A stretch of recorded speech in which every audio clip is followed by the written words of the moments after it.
Olá!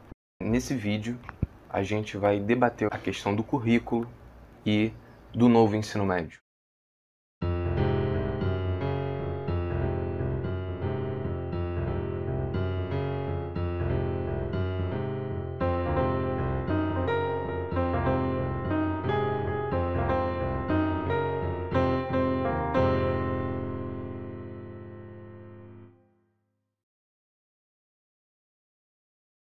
Bem no início do canal a gente falou que a gente ia abordar questões relativas à história moderna. Porém, devido à necessidade e os debates que estão surgindo tanto na opinião pública quanto em relação à natureza dessa nova estrutura do ensino médio, a gente não pode deixar de se pronunciar em relação a isso, principalmente com os últimos acontecimentos. Sempre que a gente fala de propostas para a educação, a gente nunca pode dissociá-las do currículo escolar. E é por isso que, antes de tudo, antes da gente debater qualquer modificação, qualquer nova estrutura de ensino, de método, seja para o ensino básico, seja para o ensino superior, a gente precisa entender o que é o currículo. E para a gente entender melhor um pouco da ideia de currículo, eu vou trazer para a discussão, antes de debater em si o novo ensino médio, o Tomás Tadeu Silva. O Tomás Tadeu Silva, no seu livro Documento de Identidade, afirma que os currículos escolares podem ser definidos como um conjunto de critérios que seleciona saberes para serem ensinados aos alunos. E que o currículo ele pode ser entendido sempre como resultado de uma seleção. Qual saber é considerado importante ou não importante para ser selecionado ou excluído do currículo escolar? Ele afirma também que o currículo ele produz uma ideia de identidade entre os estudantes, em especial aqueles que estão se formando na escola. Ele afirma: no fundo das teorias do currículo está o aspecto da identidade. O conhecimento presente no currículo está ligado àquilo que somos. Ele elabora ainda mais a sua definição de currículo ao afirmar que as teorias do currículo estão ligadas a disputas e a relações de poder. Ele afirma ainda que selecionar é em si uma operação de poder. Privilegiar um tipo de saber no lugar de outro é uma relação de poder. E ele afirma ainda que as teorias do currículo buscam garantir consenso para estabelecer uma hegemonia do saber. Bom, uma vez discutida, ainda que brevemente, a teoria do currículo, a gente pode começar então a debater o novo ensino médio. A Lei 13.415 de 2017, que propunha reformas no ensino médio, foi implementada durante o governo Michel Temer e instituída durante o governo Bolsonaro. Esse novo ensino médio propunha um ensino que se mostrasse mais flexível ao aluno.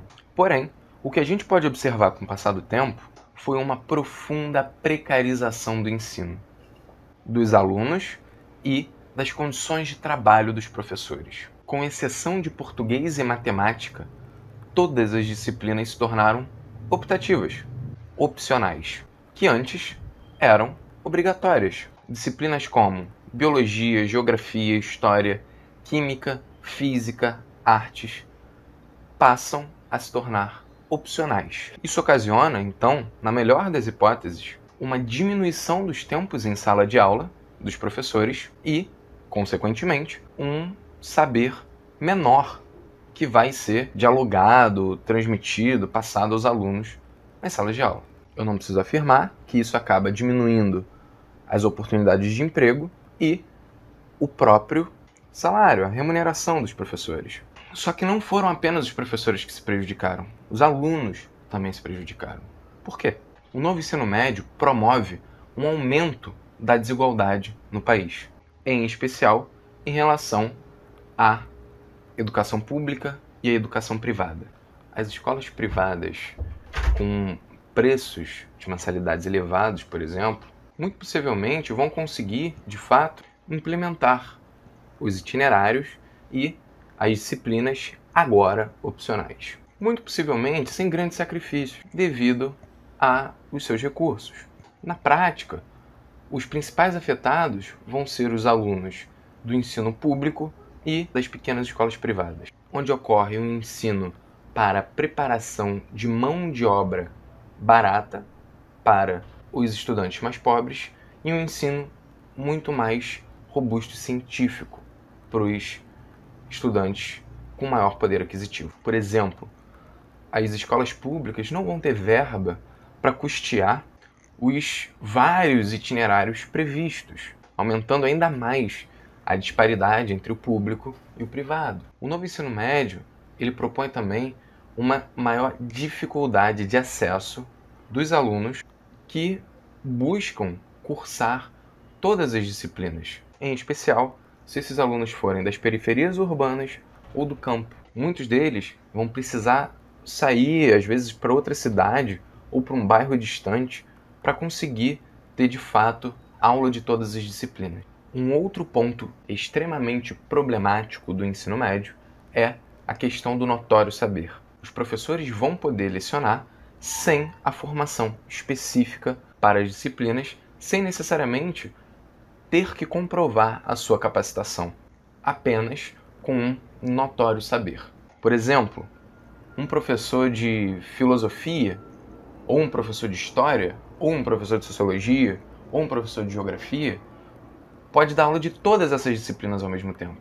Dito isso, felizmente, a sociedade brasileira, com a eleição do atual governo, no final do ano passado e no início desse ano, pode ter a chance de revogar esse ensino médio. No último dia 15, houve diversas manifestações por muitas cidades do país espalhadas em vários estados, buscando a revogação, ou seja, anulação desse novo ensino médio. Por exemplo, uma das mais importantes universidades do país, a Universidade Federal do Rio de Janeiro, a UFRJ, já pediu a revogação desse novo ensino médio. O CONSUNE da UFRJ, ou seja, o seu conselho universitário, afirmou que a reforma precariza o trabalho do profissional da educação e abre margem para que profissionais do notório saber ministrem aula sem a respectiva formação pedagógica.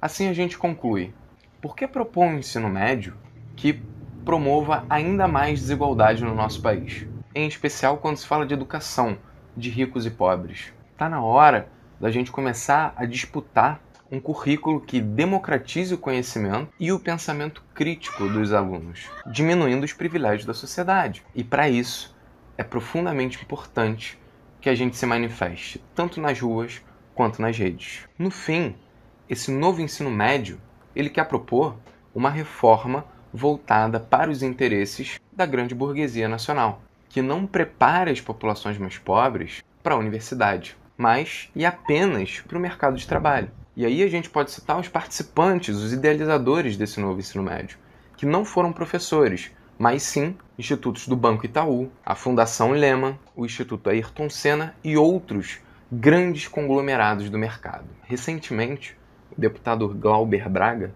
propôs uma assinatura, uma lista de assinaturas, uma petição que já conta com mais de 150 mil assinaturas a favor da revogação desse novo ensino médio. O link vai estar na descrição aqui embaixo.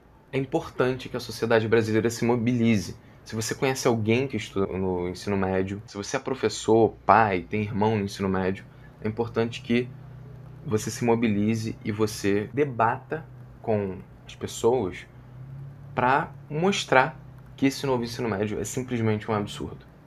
Obrigado por ter assistido o vídeo até aqui.